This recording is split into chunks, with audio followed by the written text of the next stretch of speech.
मेरा नाम अजय शर्मा है।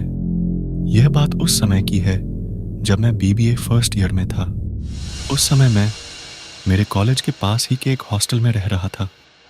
मुझे प्रतिलिपि पर हॉरर कहानियां पढ़ना पसंद था।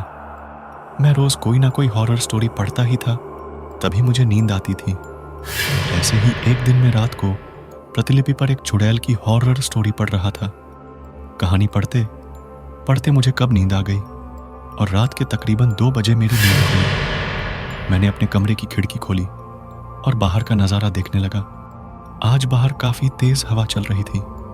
साथ ही में मैं आपको बताना चाहता हूँ कि मेरे हॉस्टल के आसपास काफ़ी पेड़ पौधे हैं। मेरे हॉस्टल के आसपास कम ही लोग रहते थे। हॉस्टल के पीछे की ओर एक घना जंगल था। मेरे रूम की खिड़की जंगल की ओर थी। मैं अपने पलंग पर लेट गया और सोने की कोशिश करने लगा, पर मुझे नींद नहीं आ रही थी। थोड़ी देर बाद मेरी आंख लग गई। मेरी नींद एक खटखट की आवाज़ से खुली।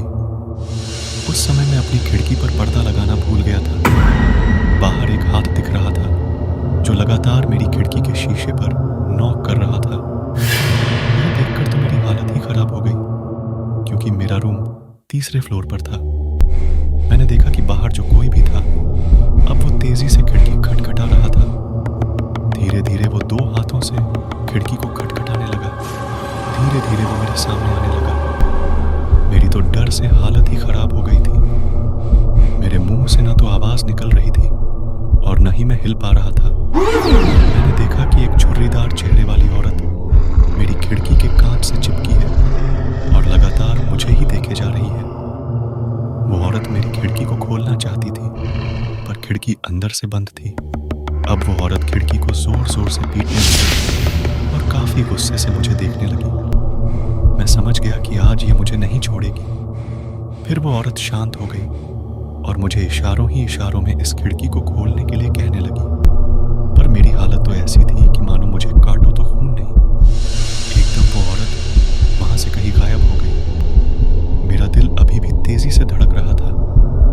तभी मेरी खिड़की पर तेजी से नॉक हुई। वो औरत फिर से आ गई थी, पर मैंने अपनी हिम्मत जुटाई और तेजी से खिड़की के पर्दे को बंद कर दिया। मैं जोर जोर से चिल्लाने लगा। शोर सुनकर मेरे दोस्त और हॉस्टल का रखवाला वहां पर आया।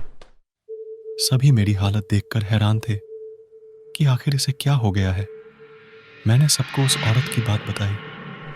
तभी मेरे एक दोस्त ने खिड़की का पर्दा खोला, पर बाहर कोई नहीं था।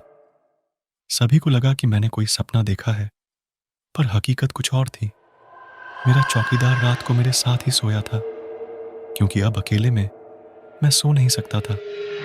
उस हॉस्टल के रखवाले ने मुझसे कहा कि भैया जी, आपने उसकी आंखों में तो नहीं देखा ना? मैंने कहा, किसकी आंखों में? उसी चुड़ैल की आंखों में। उसने कहा, पर तुमको कैसे पता? और उसकी आंखों में देखने से क्या होता? मैंने पूछा। भैया जी, अगर आप उसकी आंखों में देख लेते तो अब तक आपको वो चुड़ैल अपने साथ ले गई होती। जो भी इस कमरे में रहता है उसके साथ ऐसा ही होता है। इस हॉस्टल से 1-2 बच्चे गायब भी हो गए, जिनका कोई पता नहीं चला। उन्हें वो चुड़ैल अपने साथ ले गई और उन्हें खा गई। ये सुनकर मेरा कलेजा मेरे मुंह में आ गया। खैर, कल मैं आपको एक नया कमरा दे दूंगा, रखवाले ने कहा। अगले दिन मैंने अपना हॉस्टल ही बदल लिया। अब मैं एक ऐसे इलाके में रहता हूँ जहाँ पर आसपास कोई जंगल नहीं है। आपको हमारी ये खौफनाक कहानी पसंद आई तो हमें सब्सक्राइब करें। यदि आपके साथ कभी कोई डरावनी घटना हुई है तो हमें कमेंट करके ज़रूर बातें। हम आपके साथ हुए घटना को अपने चैनल पर जल्द ही प्रसारित करेंगे।